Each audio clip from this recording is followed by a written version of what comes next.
Throughout the season, number 5 does quite a bit of time traveling. If you had the opportunity to travel anywhere, to any place, anytime, where would you go? Well, I'm a massive fan of Back to the Future, particularly the second movie. Because I love that future.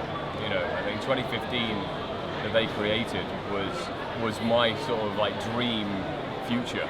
You know, with the hoverboards, flying cars, and everything just seemed quite clean, but like it had its issues. There was like glitches in it. I would like to travel to that future. To that future. Yeah, where that is or when that is, but if there's hoverboards there, I'm game. On Umbrella Academy, you play, of course, Luther, who he's a very tragic character. You know, he's been through a lot.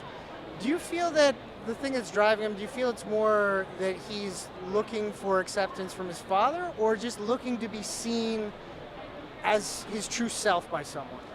Yeah, I think it's a bit of both, really. I think the tragedy comes that he wants acceptance from his father, and now that his father's died, he's never going to get that. And then when he realizes that everything he'd been doing to try and achieve that was for nothing, he puts so much weight on himself. Like everyone, I think, from an outsider's perspective, they're like, man, take it easy on yourself. Like you've been too hard on yourself.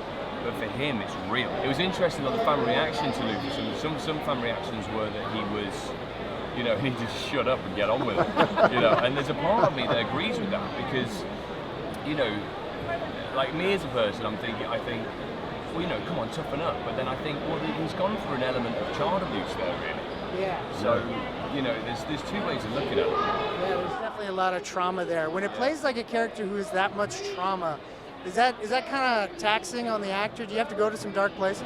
You do, yeah. And it's important to let it go as soon as you leave the set. You can go as dark as you want on set. But it's important for me, I think, especially because I'm a family man, I've got a wife and 2 kids at home. When I go home, I'm not carrying that crap with me because you do have to go to make it real. Yeah, you gotta feel it. You gotta know what it's like. Your brain is forcing your body to experience something that isn't actually real, but you're making it go through it. You're forcing your body into that kind of traumatic state. So you have to then do the same thing back and like force your body to go, this is reality, that is not, and you come out of it. That sounds rough.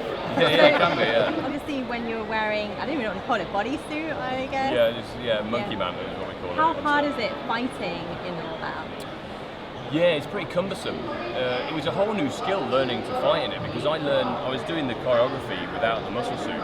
And then when I got on set and I started doing it with the suit, I was like, oh my god, like I can't kick the way I want to kick, I can't punch the way I want to punch because it's restricted.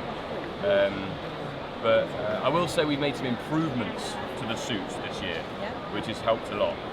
Yeah, so there's, from a practicality point of view, we've improved it. With Umbrella Academy, it got a little dark. Yeah. You've been on Game of Thrones. You're no stranger to gore in the action scene. Would you consider being in a horror movie? My very first movie was a horror movie. I ended up getting killed. I got wedged and then impaled onto a spike through my head. The process to shoot that thing was pretty rough. I actually started to produce a lot now as well, and we're looking at a lot of like horror scripts because horrors are just really fun to do, and you can usually do them in a fairly cheap way. So as long as you have a great story, great characters, and a great through line, then they're relatively easy to make. So to be in one, that would be great. Yeah, I'd love to. If it was a really great horror script, brilliant. Would you want to be the killer, or would you want to be on the other? Depends what the killer was. Yeah, like what his motives were and stuff. It'd be great. Yeah, it'd be interesting to be a killer. Yeah. What did you think of the last episode of Game of Thrones? Haven't watched it. Are you planning on it? Maybe at some point. Yeah, like I'm not one that jumps on like the hype patrol, but I haven't seen the end yet. I've heard the internet's very divided. It's very divided, regardless of what the last episodes were like. You know, when I saw that petition and stuff for it to be rewritten, I felt really bad for the writers because they've given these fans who adore the show, 7.5 seasons that they love and adore and have fallen in love with, and have put their heart and souls into this project, and then for those fans to then turn around and go, we want more capable writers, I think it's really disrespectful to them. So that's my point of view personally.